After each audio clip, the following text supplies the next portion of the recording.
Hello दोस्तों, कैसन बानी लोग। उम्मीद करते हैं लोग अच्छा होखम। आज छठ त्योहार बाटे जौन बिहार के बहुत बड़का पर्व होला, जिसमें माता और बहन लोग बहुत बड़ा पर्व करला लोग अपना लड़का और अपना पति खातिर, ताकि ओकर जौन भी इच्छा होके मनोकामना होके पूरा होके, वैसे ही रउरो लोग के इच्छा और मनोकामना पूरा होके। ठीक नु। तो चलिए आज तनी हम मार्केट में घुमावत तनी कि मार्केट की का स्थिति बाटे आ कौन सामान के का रेट बाटे, वो अनुसार तनी हम मार्केट के दिखाओ तनी कि मार्केट के का स्थिति बाटे। ठीक बार लोग वीडियो में बना रहम, आगे हम दिखाओ।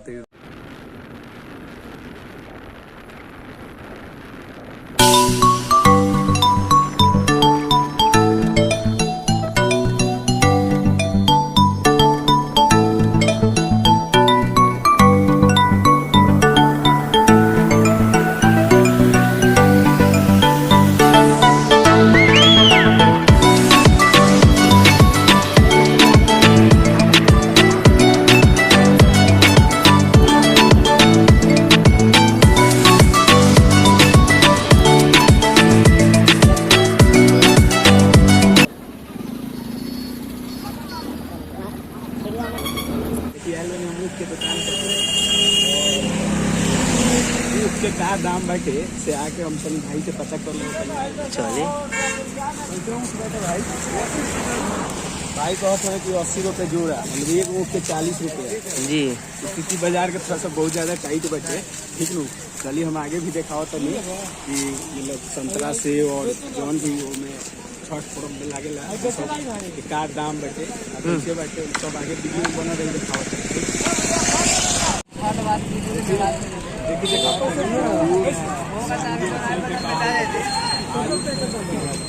कैसे बा भाई सेव? 120 और नारंगी और अंगूर। अच्छा, चलिए देख लीजिए।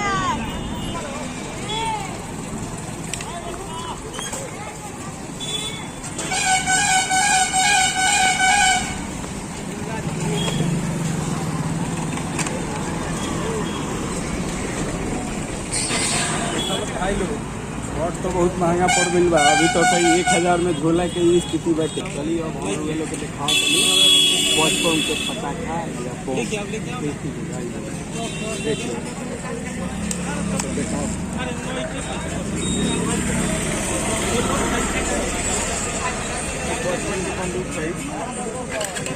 या बढ़िया लोग के 12 रुपये याद बा।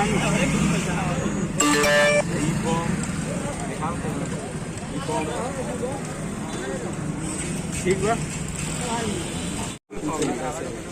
कैसे बा भाई? एगो 60 रुपये जोड़ा, एगो 30 रुपये, एगो 30 रुपये। ठीक बा। देख लो लोग मार्केट के बाजार का रेट बहुत स्थिति खराब है। केला कैसे बैठे बाबा? केला 40 रुपये दर्जन केला, ये है 20 रुपये दर्जन। परवल सब्जी, कटहल।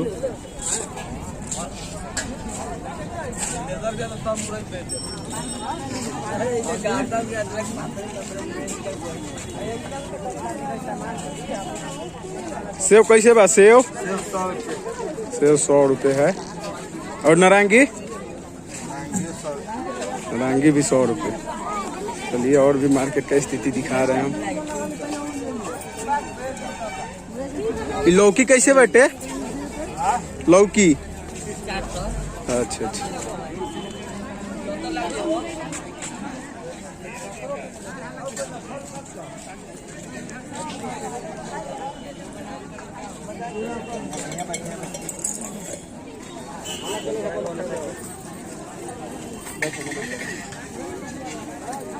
कैसे बैठे भाई? सिरफल 60 रुपये जोड़ा है सिरफल।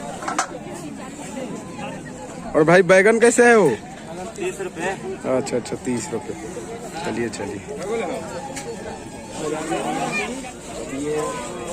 250 का है और आगे भी और कुछ भी दिखाएंगे आपको।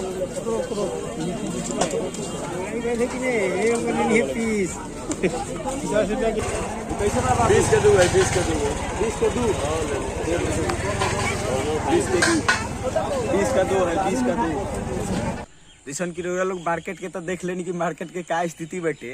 अब रउरा लोग देखावे के चाहतनी कि लइका सबके मतलब घाट के सफाई कइलन से कि ना, ओकनी के कह के आ रहनी हम कि घाट के सफाई कर दे के बाबू, दिन भर गेम खेलत रहले स, ओकनी के देखल जाओ कि तनी घाट के सफाई कैसे करत हन स, का करत हन स, कइलन से कि ना।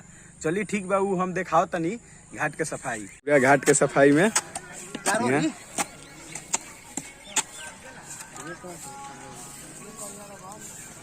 लाइव वीडियो बनाता रहो, बनावा है सब बनावा, सब लोग क्या कह रहे हैं बोल के तनी। हाँ देखी सोवेपुर घाट के यहाँ पूरा भाई लोग लाग गइल बाटे घाट के सफाई में। आज फ्री फायर के बंदा ई सब कुदारी पकड़ ले लेवा लोग, ठीक नू। बहुत अच्छा काम होता टे, बहुत अच्छा काम, मतलब कैसे मतलब अरब दियाला चलिए लोग।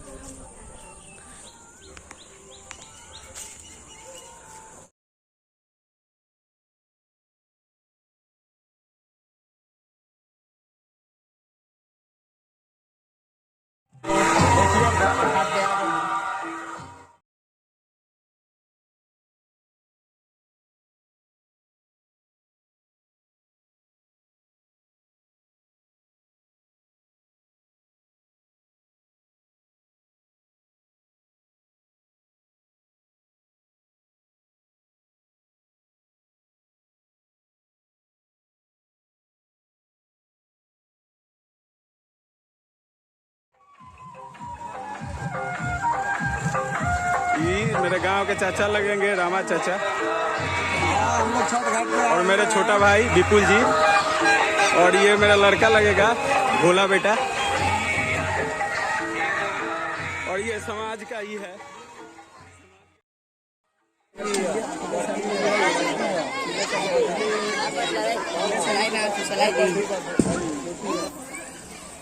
जैसा कि देखा तनी कि सूर्य डूबले के बाद सब कोई अपना अपना घरे खातिर चल दिले बाटे।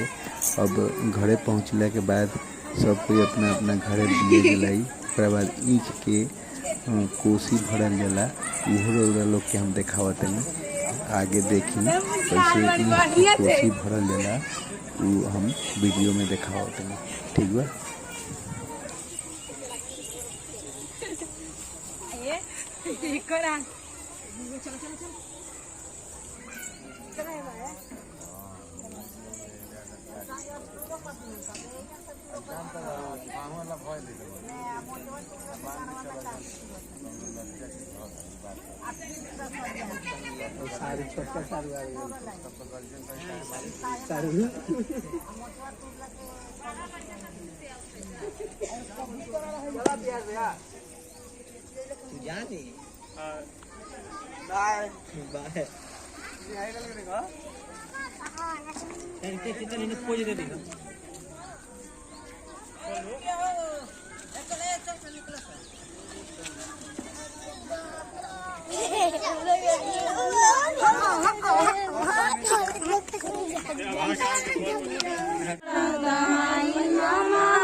देखिए जैसन कि सूर्य भगवान थोड़ा सा ऐसे भी आज लेट करिए देवे ले, तो गांव में कुछ लड़का सब अपन खुरपाती शुरू कर देले बारे सो।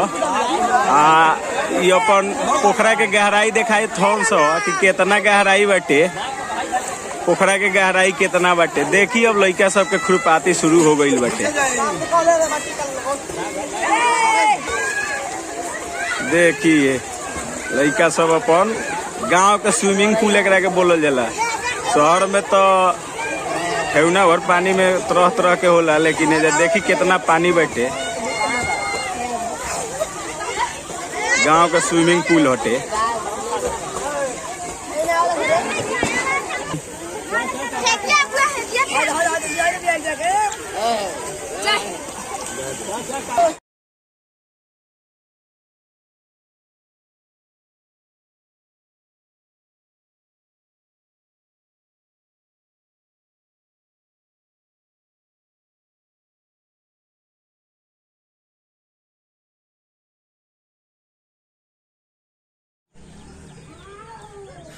जैसन कि अब छठी मैया के जाए के टाइम हो गई बाटे, तो छठी मैया से एगो हमनी के विनती बाटे कि छठी मैया जितना हमनी के बेरोजगार बानी सो ओकनी के तनी सा ध्यान दी, हमनी के जल्दी से जल्दी रोजगार मिलो। ये एगो पुकार बाटे कि हमनी के रोजगार जल्दी से जल्दी मिलो। ओकरा बाद वीडियो में बनल रहला खातिर बहुत बहुत धन्यवाद। लाइक कर देम आ शेयर कर देम, ठीक बाटे। ऐसा कुछ गांव के पुराना याद के साथ हम मिलत रहो।